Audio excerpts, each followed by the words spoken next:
What's going on, everybody? So this is another fun one.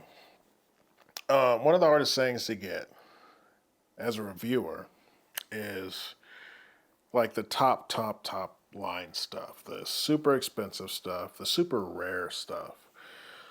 So it's not really easy to procure. It's not like companies are going to be like, "Hey, we got this." Well, I'm a smaller guy, so for the bigger guys and gals, maybe they're like, "Hey, you can, review this." But I didn't think I was ever going to do this one, and I'm a huge fan of this company, but mainly the tuner behind this. And there were only 25 of this IEM made, and they actually all sold out.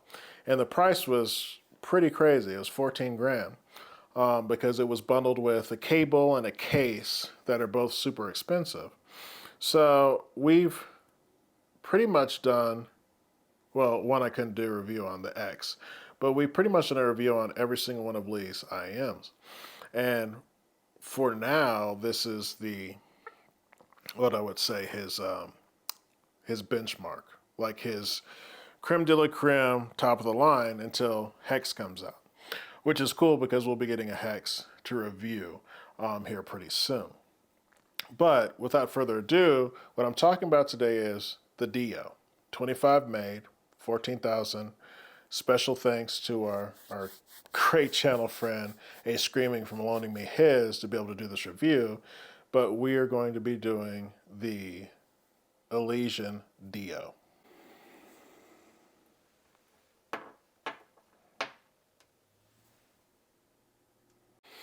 All right, so this is the Elysian Acoustics Dio.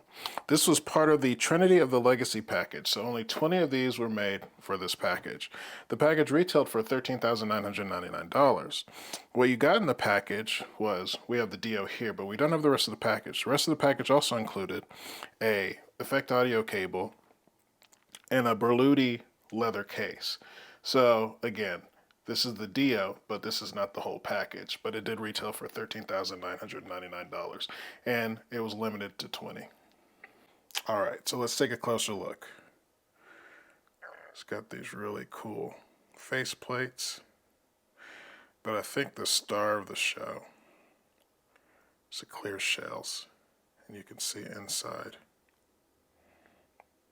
all the craftsmanship that went into making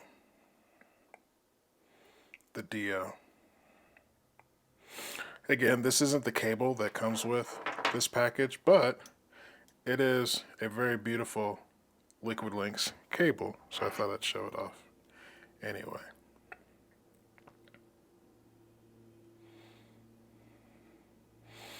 But pound for pound, Dio's a really good looking IEM. All right, so fit and finish for the Dio. One thing I think I forgot to bring up is the driver count. So it's 1 DD, 4 BAs, and 4 E-stats. So again, I love the see-through, and I think the faceplate is pretty dope looking. Yeah, I would say it's a larger size IEM, but it's very comfortable and it's very light. Have no issues listening to it for an extended period of time. The cable, again, is a Liquid Links cable, and I think it's actually a very beautiful cable, and it's a really nice cable. I haven't had any issues as far as microphonics or anything like that. So pound for pound, really good. All right, so how does the Dio sound? I hope that everybody in this journey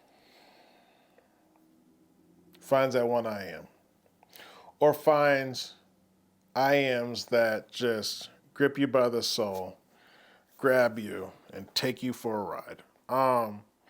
There have been a few that have done it, and this is one. But before I break down the Dio sound, there were 25 made of this IEM, so not very many.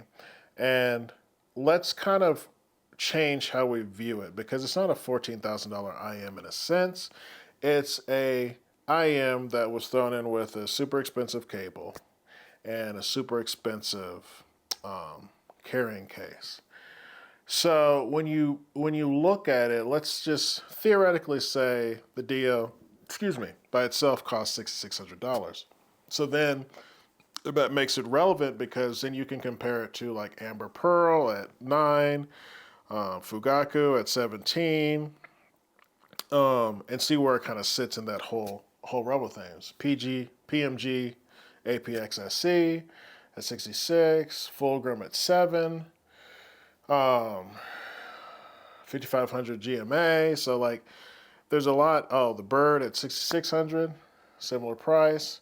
So where does the Dio? The reason why I'm drawing this out a little bit is where does the Dio fit amongst all the, what do we call them, Summit Phi IEMs?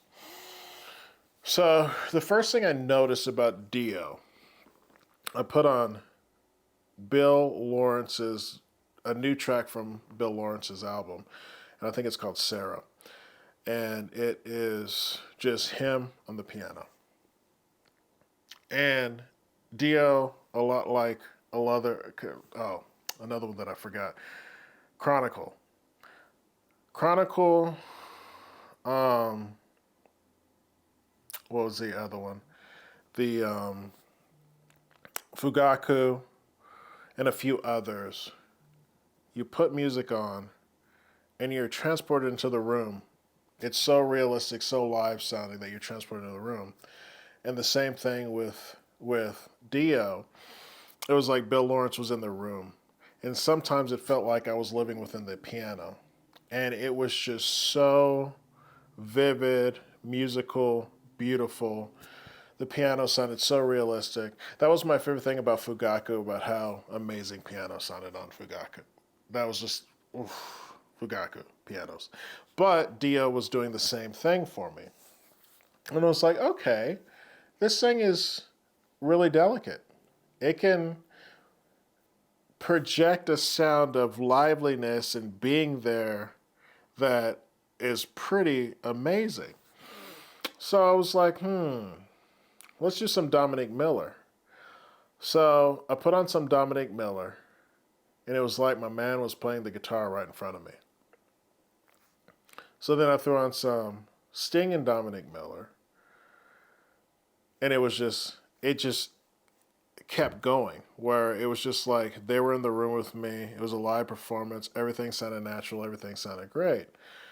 And I went into one of those things where I was like, you know what? I'm not going to review this for today. I'm just going to listen to music and enjoy it. But the thing that really got me was when I went to Billie Eilish and put on Everybody Dies.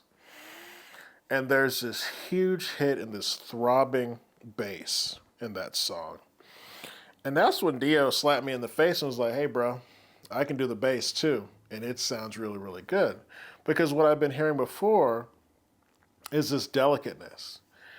But it can go from delicate to just thumping, mid and sub, so exquisitely well and so natural.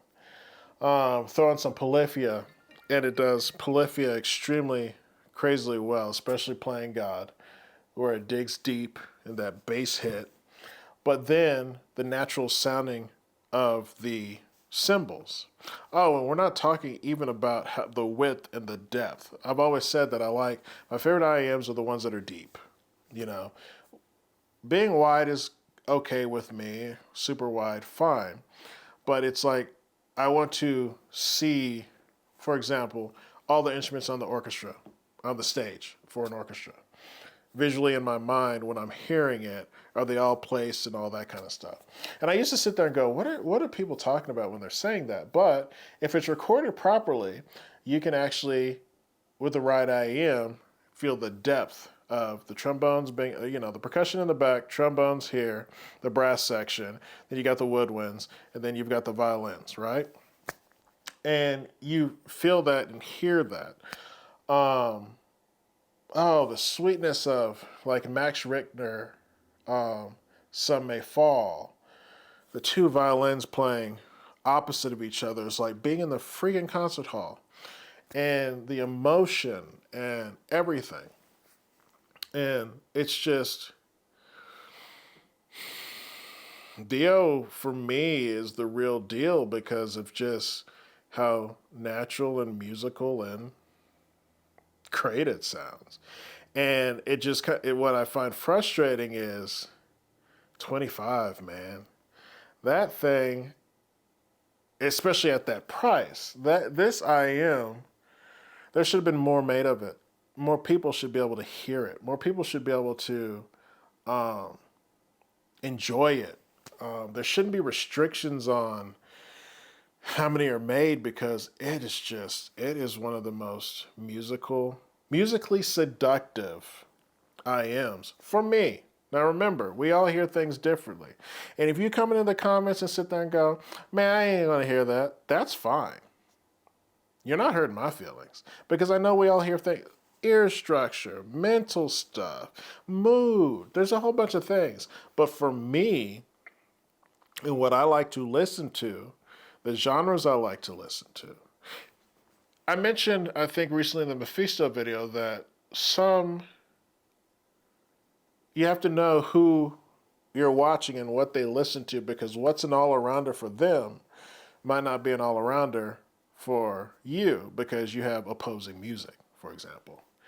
But man, that's the other thing about Dio. You throw on some Kendrick and those low bass hits and Dio's like, come at me, bro. But then you want to put on some Hans Zimmer and it's a light, it can go from bombastic to delicate so quickly, so beautifully. The dynamics are just awesome. And it's such a rich sound, but still has such an amazing detailed sound. It's just like that perfect balance of, hey, throw it at me, and I'm going to blow your mind how well I play it. So, again, my big qualm is that I honestly wish that more people out there would be able to enjoy the amazingness of Dio. Because for me, I would put in the top one or two IEMs that I've ever heard. So is Dio a buy?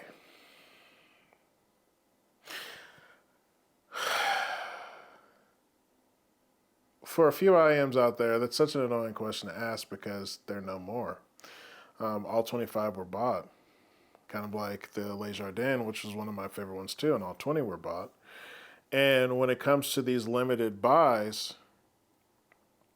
if you can find one, you're going to have to search. You're going to have to use different tools to see if one's for sale.